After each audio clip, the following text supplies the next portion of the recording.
Assalomu alaykum, hurmatli bizani kuzatib turgan YouTube'dagi sahifadoshlarim.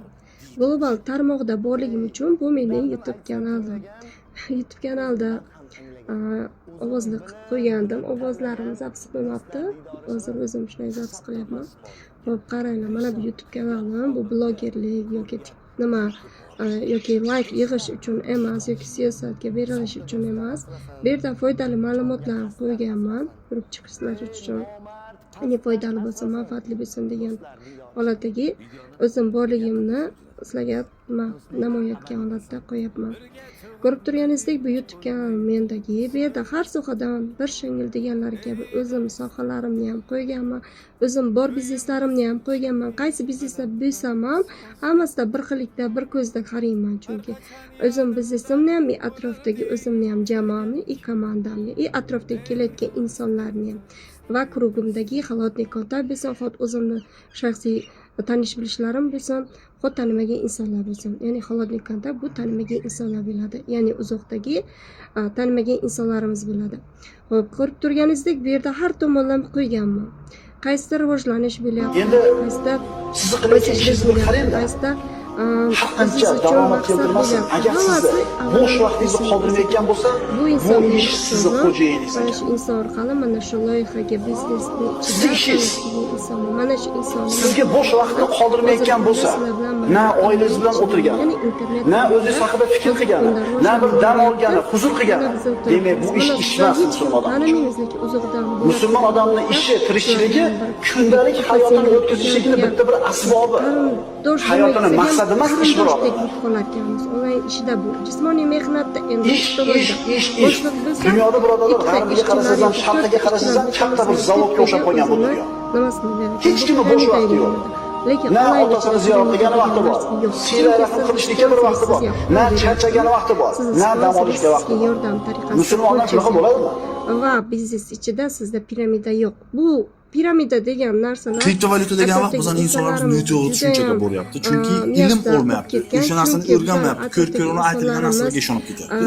Kriptovalyuta bu raqamli texnologiyaning bir qismi. To'g'ri tushuninglar, dunyo raqamlashyapti. Даже finansga ham, ya'ni moliyaga ham kiradi. Moliya raqamli texnologiya o'tyapti, raqamli valyutalar chiqadi. Kriptovalyuta bu aniq bu raqamli valyuta, lekin hamma raqamli valyutalar kriptovalyuta degani emas.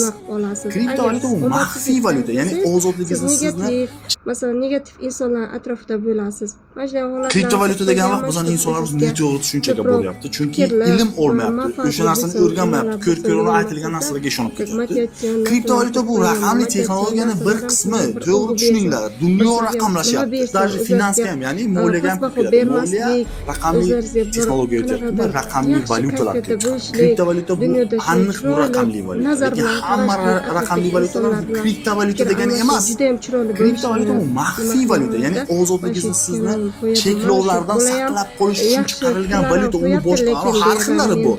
Siz uni o'rgansangiz, qaysi sizga mos keladi, qaysi to'g'ri narsaligini tushunasiz. Amerika bu narsaga juda ham ko'p mablag' va vaqt sarflayapti. Agar ular barcha adreslarni orqasida kim borligini aniq bilsa, ular dunyoni boshqarishni davom ettiradi. Bu narsa uchun ketyapti dunyo.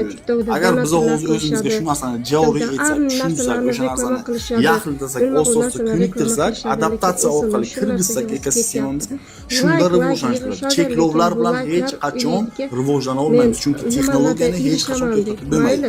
Hozir 12.02 telefonlarni ishlatib bilmaysiz. Istasangiz ham Telegram kerak, sizga Instagram kerak yoki internet kerak, unga sizga iPhone boshqa kerak. Ya'ni istasangiz ham orqaga qaytib bilmaysiz. Texnologiya ham xuddi shunday. Kriptovalyuta ham texnologiyaning bir qismi, shuni tushuning. Endi har kimning tushunchasi. Kriptovalyuta degan vaqt bizning insonlarimiz deganda nimani tushunasiz? Mana TikTokdagi platforma deyapsiz, mana masalan YouTube'dagi platforma deyapsiz. Hamma narsa o'zining platformasi bo'ladi.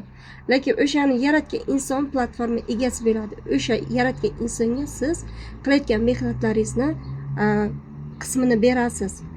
Lekin onlayn ichida bu o'zingizga xon, o'zingizga bek bo'lasiz.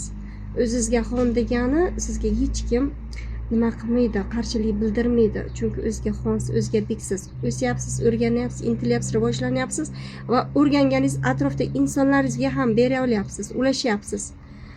Qisqasi qilib aytganda, bu hayot 3 kunlik bu hayotda chiroyli hayotda yashashligimizni sizlarga tavsiya bermoqchiman. Va YouTube kanalimni kuzatib boring, o'zingizga kerakli ma'lumotlar olasiz. Fikrlar, izohlar, kommentariy ham barcha uchun ochiq.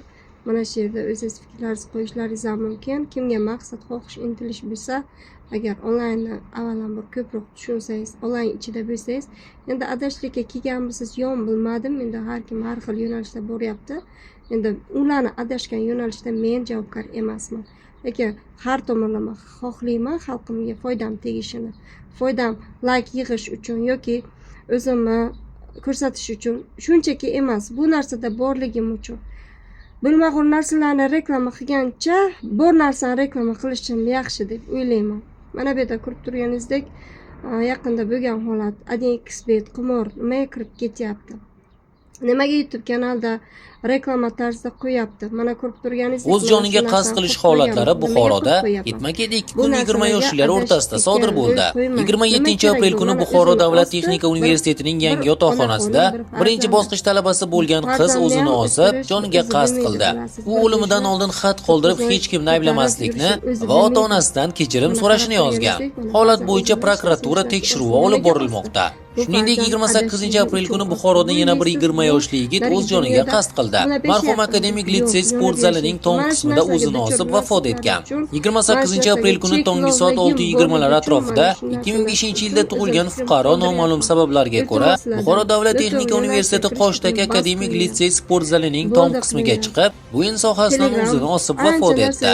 Marhumning Instagramdagi shaxsiy hisobida joriy yilning 27-28-aprel kunlari 3 marotaba o'z joniga qasd qilish mazmunidagi lavhalarni joylaganligi aniqlangan deyiladi xabarda. Mazkur holat yuzasidan Buxoro shahar prokuraturasi tomonidan tergovga qadar tekshiruv harakatlari olib borilmoqda. O'z joniga qasd qilish bu insonlarni qanaqadir deb o'ylamang. Men ko'p turganingizdek, mana shu yerda masalan o'zim onlayn bizneslarimni masalan reklama qilyapman. Mana shu onaxo masalan jondordan, mana ko'rib turganingizdek jondordan. Mana shu inson jondordan, lekin bu biznesga kirgani va daromadga ega bo'lganligi haqida mana ko'rib turganingizdek, mana shu narsalarga erishganligi bu o'zini mehnati, o'zini nimasida endi aytganda. Mana ko'rib turganingizdek, mana hurmatli bu inson hamkorlar, mana bu taklif etgan bu inson masalan, mana shu inson mana shu ko'rib turganingizdek, mana shu yerda turibdi. Mana daromadga chiqqanini mana ommaga ko'rsatyapti. Buni qayerda ko'rsatyapti? Gruppalarda, kanalda borlik uchun, biznesda borlik uchun. Ya'ni bu biznesda beneber smart kontraktida o'zi homiligi etgan holatda shartnoma asosida tuzilgan holatda mana biznesni ro'yxatida turgan holatda mana ko'pchilikka o'zini nima qilgan holatini ko'rsatib turibdi, nachek ega bo'lgan holatda. Siz xohlamaysiz o'zingizni mana shunday daromadlarga erishishlikni, kuch birligini, mana TikTokda turibsiz-ku, donatorlar. Birlashamiz, kuch birlik degan holatda qilyapsiz. Mana ko'rib turibman-da. Chunki men haqiqatda bu narsa aytaman-da, haqiqatga qaranglar. Iltimoslardan.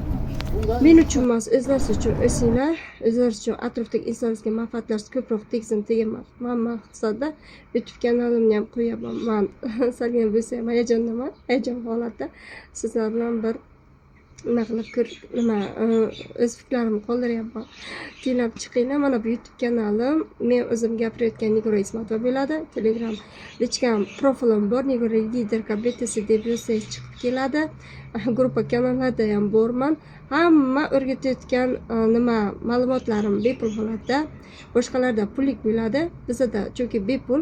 Bilaman, bepul narsani qadri yo'q, lekin men yaxshilik qilsin degan holatda, atroflarimda foydali maqsad bo'lsin degan holatda mana bu YouTube kanalimni qo'yapman va Nigora liderka ilchisi yozib onlayn biznes